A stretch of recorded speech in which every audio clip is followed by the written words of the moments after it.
Okay, at this time, I call to order the meeting of the March 16, 2026 meeting of the Municipal Authority. We're just back from an executive session to discuss personnel matters and other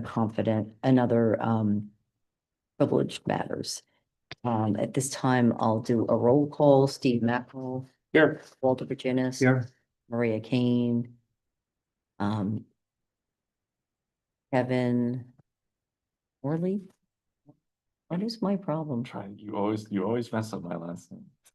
Kevin Moyer. is here. Some problems. Tim Kelly. Here. All right. At this time, let's stand for the Pledge of Allegiance. I pledge allegiance to the flag of the United States of America and to the republic for which it stands, one nation, under God, indivisible, with liberty and justice for all.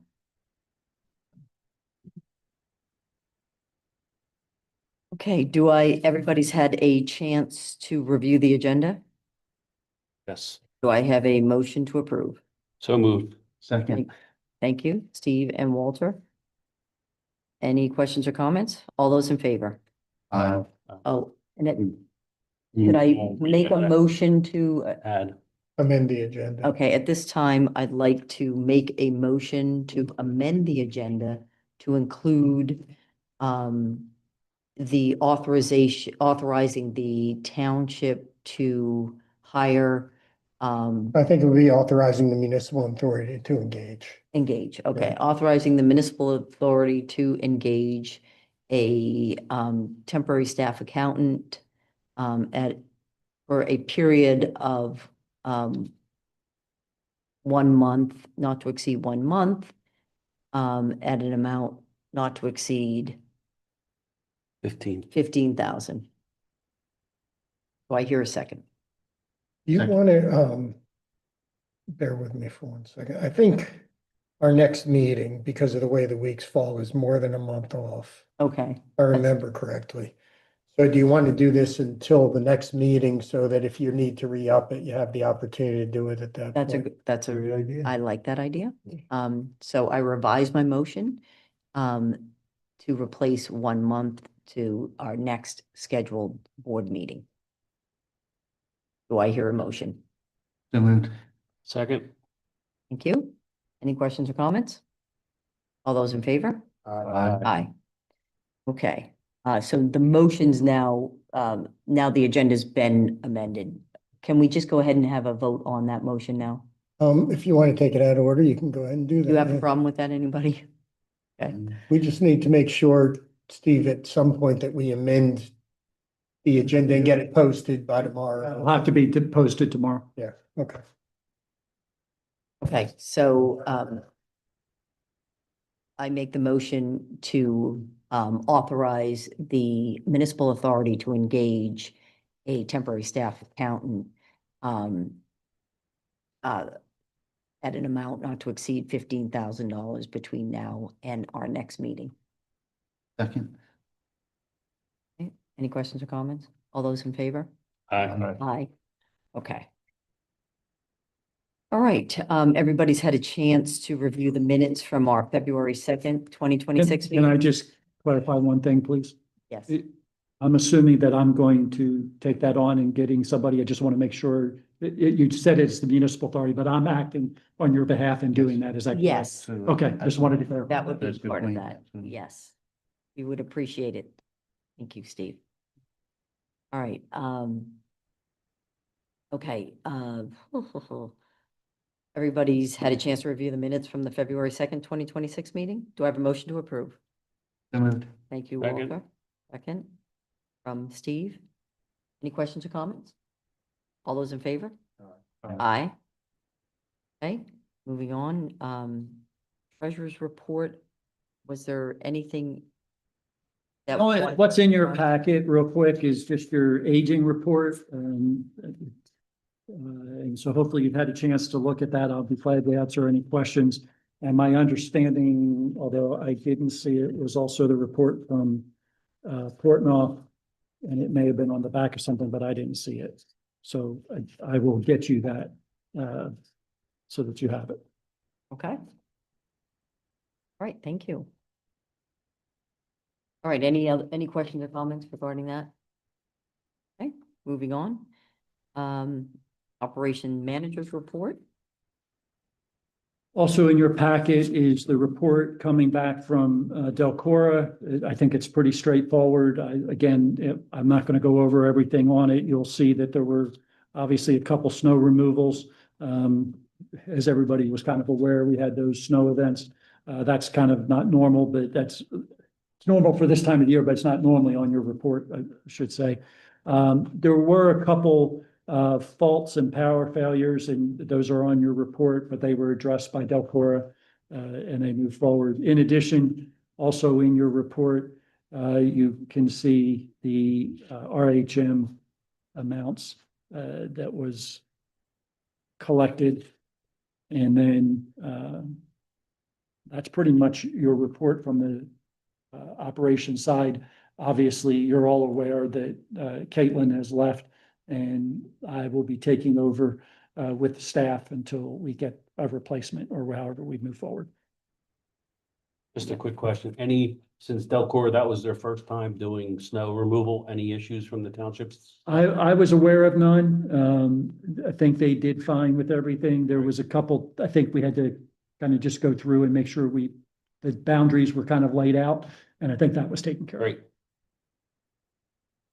I have a question about the Radnor Haverford report. Yep. Is there any way of checking the system to make sure we're not taking in so much rainwater? Like, is that when we do the camera project, is that going to help us? That's what part of the camera project is going to do. So right now, we made the decision, and Dave can probably help me, but we took more and we had them actually focus on the heights. And I don't recall what the other little area over here is, but we've been focusing on that area because we knew there were some problems there, and so we wanted to start with that and get that cleaned up, and that had been started before. Plus, RHM is actually doing some cameraing for us as well, in addition to what Moore's doing. And they've been out a couple times, and they're actually, if they see something that they can just quickly fix, they're fixing it as they go along. Oh, great.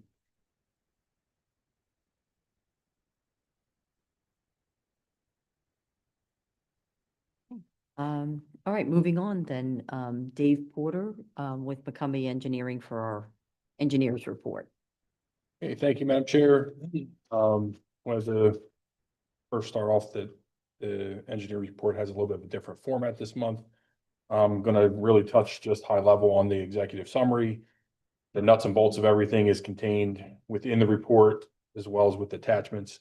The two attachments to the report are the flow meter readings from our pump stations on the SR3 side, since RHM reports on the flow meters in the SR2 or RHM side of the township. So just high level, met with the authority director, Steve Neese, Caitlin at the time, George Sharitz, and Andy Rechek, the director of codes, to discuss creation of applications to track requests for capacity in our system, namely when building permit applications are submitted and there's a change in use or a new tenant, or an increase in flow for a particular use that would trigger additional capacity on the authority side. So it helps the authority in the township to track what the existing uses are, what their flow is, and then compare it to what the proposed uses are. It allows us to determine whether there's additional tapping fees that are owed to the authority. And then it helps us to keep track of the number of tenants and number of EDUs that are allocated through our system. So I created a kind of a skeleton permit application, or capacity application, I call it, for Steve and the staff to take a look at. I've copied Andy on that, so he's aware and can offer input on the building permit application side, and prepared a policy and procedure on how to handle that application, what triggers review, how to, receive that, send it off to our office for review, and then on the back end side of that, on the approval side, who we have to copy that to notify that that's been approved. And that's something that we'll track moving forward in engineer's report. So we compiled the key map and the landscape restoration punch list that's number correlated with the punch list application. I'm sorry, with the punch list for the landscaping. That was part of the Act 537 implementation. I want to note there are several property owners that have changed hands at this point. And given the amount of time that's since the closeout of the job, I recommend that somebody go out and take a look at those areas in the spring of this year to verify that some of these areas, in fact, do need to be addressed. The goal of that is to use that to communicate with landscape contractors to have those areas addressed, get cost quotes for addressing those areas. Again, monitor pump station flow data using the OmniSite and Guard Dog system. The reports are attached to our engineer's report. Completed the Chapter 94 reports, sent them off to EDCA and to RHM. Steve signed those reports on behalf of the authority. We've also completed the DELCORA I&I report, which is geared toward mostly the RHM side of the township. So RHM does an annual operation and maintenance report. And to Steve's point, they do televising of a lot of the lines on the RHM side of the municipality. I think it's on the order of like 55,000 lineal feet of sewer line that they take a look at. So they provide a summary report for all the municipalities that they handle on that side. Identify the number of manholes that they've addressed for I&I. They actually put what's called a weir inside the manhole, monitor the amount of flow going over the weir before they do grouting and sealing outside the manhole, and then monitor the amount of flow that's going over the weir post, and that indicates how much I&I has been removed from the system. So they tabulate all that. So once they provide that report, we summarize it, put it into an annual report for DELCORA and send it off to DELCORA, and that's completed as well. So wanted to point out one operational thing that we coordinated with DELCORA on. In the monthly report, the attachment to the monthly report on the pump stations, we found the Listener pump station flow data. The average daily flow was relatively high. There's two different ways you can look at that in OmniSite, and the one way that we download the data for all the pump stations, it was inconsistent on the Listener side. It was significantly elevated. On the counter data, which is just the totalizer, which is the flow that's indicated in here, it's still a little bit high, but not abnormally high. It was on the order of like 10-fold higher. So I reached out to DELCORA, talked with Clint. He indicated that there were some rags that were stuck in a check valve at the station. So that flow meter was not only reading the flow being pumped through the flow meter, but because the check valve was stuck open, flow was coming back into the pump station. It was metering the flow that was coming back in as well, and then pumping it. So it was totaling all that flow up. I think that was on last month too, right? With Listener, there was rags in the back. It may have been, yeah.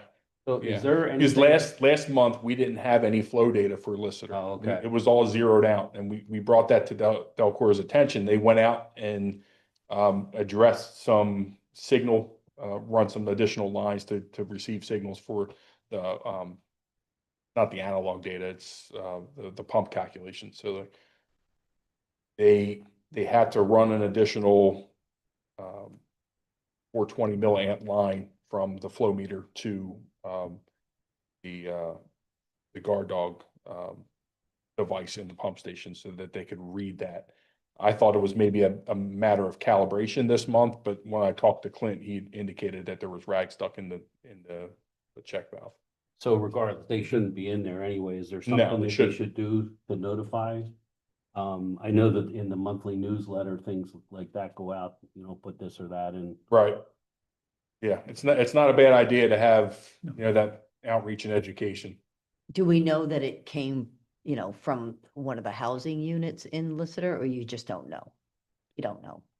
I mean, it's not 100% because you've got flow from Lister as well as flow from Echo Valley, that area down there Yeah. as well. So you don't know 100% for sure where it's Gotcha, coming okay. from. There is also flow, not to interrupt Steve, Yeah. there's also flow from, it's Melmark School to Newtown Hunt to Right. Goshen Pump Station, which is Echo Valley, and then that goes to Lister, but Episcopal Academy also has a Yeah. pump station that discharges to Lister as well, so it could be any number of those areas. Hmm. There is a sewage grinder at the pump station as well, so might be worth checking with Delcor to Checking make sure the that the sewage operational, grinder yeah. is operating properly. Mhm. So theoretically, that should be able to macerate anything that's coming in. Rags are one of those things that kind of have a habit of sneaking through those kind of devices.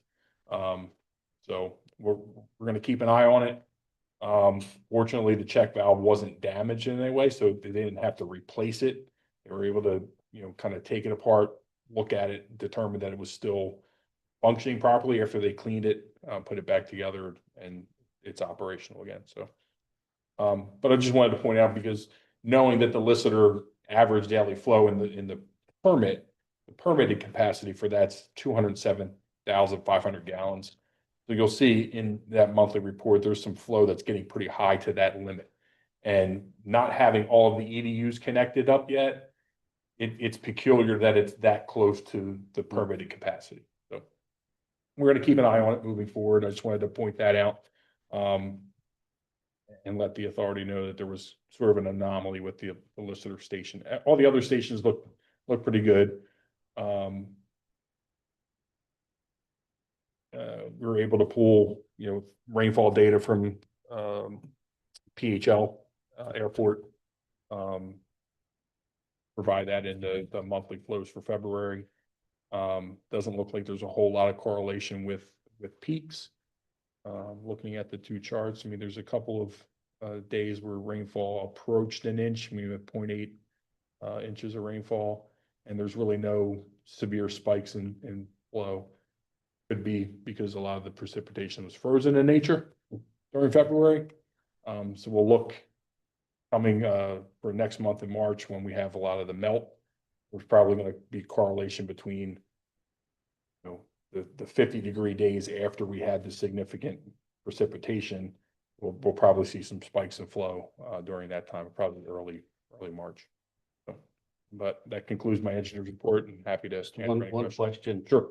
In the Newtown Woods that they found the break, is that something that they fixed while they were there? No, that's something that actually Steve mentioned. More Construction is doing the televising, so we identified that. I talked to George Sharitz about it. He thinks that it may be related to a past project that Pico did with some directional drilling a few years ago. My recommendation to George was to reach out to Pico just to put them on notice that we found this issue. And we're going to get a price for more to go in and address the issue. So, Thank you. yep. And I know we probably talked about this, but I know I saw something in the report about the number of yards or whatever or square feet that we've cambered so far through Moore. Where are we at with that? Like that's continuing? Bless you. Yeah, that's continuing. I think they've kind of had pulled back a little bit because some of the weather. And so, but their truck is still here. I'm not exactly sure how much is left outstanding at this point, but I can get that information for you and let you know. Yeah. Yeah, maybe they could, just do an automatic, like, can Moore just give us at least a monthly report? Yep. Make it easy on everybody? Yeah, for what it's worth, I think it'd be helpful to see map wise, Yeah. what areas that they've addressed. Yeah. That would be great, actually. Okay. All right, thank you. All right, next, moving on, consider approving the bills on check register dated March 16, 2026, totaling $107,761.32. Do I hear a motion? So moved. Thank you, Steve. Second. Second from Walter. Any questions or comments? All those in favor? Aye. Aye. All right, next, moving on, consider ratifying the reoccurring bills paid on check registered dated February 25, 2026, totaling $472,249.24. Do I hear a motion? So moved. Thank you, Walter. Second. Second from Steve. Any questions or comments? All those in favor? Aye. Aye. Right, next, consider approving a bond payment totaling 1 million. Are we tabling this one or am I? Well, I think this is really a ratification of a Yeah. bond payment and, there were some questions, from some of your colleagues, so you are able to table this, I think, without any implications. If you want to see more information before you vote on it. I think there was a request for additional information before we Yeah. voted, right? Okay, all right, so let's table that one. Okay, next, moving on, consider accepting resignation. We're also going to should I amend the agenda to remove that? You Or, don't need to, you only need to act to amend to add, so you can just not act, okay, we're just move moving on. forward. We're moving on. 11.2, consider approving a Mardinley Industrial Power quote for propane generators in the amount of $1,695. Do I hear a motion? So moved. Second. Second from Tim. Any questions or comments? All those in favor? Aye. Aye. Consider approving Mundinley Industrial Power quote in the amount of $4,895 for scheduled generator maintenance. Do I hear a motion? So moved. Take the motion from Steve, Second. second from Tim. Any questions or comments? All those in favor? Aye. Aye. Consider staff recommendation to approve DELCORA to use CES ZER odor plus at Newtown Hunt Pump Station, replacing or instead of using bioxide. Do I hear a motion? I'll make the motion. Do I hear a second? Second. Second from Walter. Any questions or comments on this? What? If I could give you just, give you just a quick update. So if you'll recall, when we went out and we were trying to get the bioxide quote, I believe it was last year, probably, I think it was just about this time, maybe a little bit later. And then we kind of went back and forth and they were trying to bring the bioxide up.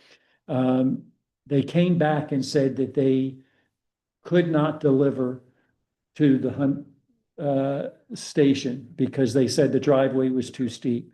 Yeah. If you remember that. So we went back and forth with them about that. I said, how, you put this thing in, how do you plan on us getting stuff? Because we need to get the stuff there. And Caitlin worked on it and, Dave, I think, talked to him as well.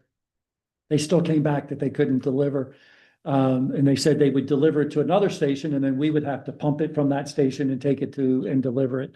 DELCORA came back and said, look, we use this at one of our stations that has a bioxide system. And we haven't had any problems.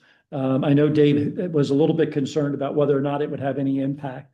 So our thoughts were, one, we would have them only do it at one location, that location, because the bioxide couldn't be delivered there. If there was a problem, we would find out over time.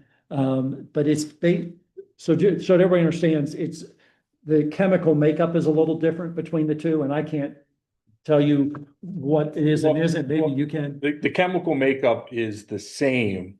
It's the concentration of the chemicals that's a little bit different, and it's difficult to tell whether it's equivalent between that and bioxide because they're proprietary, right? So the information provided by DELCORA for the CES Zero Odor Plus, it's still calcium nitrate, tetrahydrate, but it gives an amount of 60 to 80% and 20 to 40% concentration of water. So it's the same stuff. It's just a different mixture of chemical to water. Same price or? The challenge is their measurements are not the same. So one's selling it by a, I think they call it a tote kind of piece, and the other's selling it by the gallon. And so it's like, it's not the same. The Yeah. problem is I can't get bioxide right now to that Right. location. So that was the reason why we're making this recommendation, is that one, let's see, and the fact that DELCORA would be the one that's involved in the process. Mhm. It's kind of what we're getting them more involved in kind of overseeing, what's going on. If it causes some problems, we'd find out pretty quickly, I would think, or, we would see over time what's happening. And then we can make a decision whether we do it someplace else or not. It's definitely cheaper than if we have to figure out how to have it taken someplace, Transported. and then we have to Yeah. figure out how to do it. I don't think there's any danger in this particular chemical, but Mhm. there's nobody on the township team that's trained to deal with this kind of stuff. So this is a way to make sure that we deal with it in a way that's taken care of. That's good. Right. Other questions? No.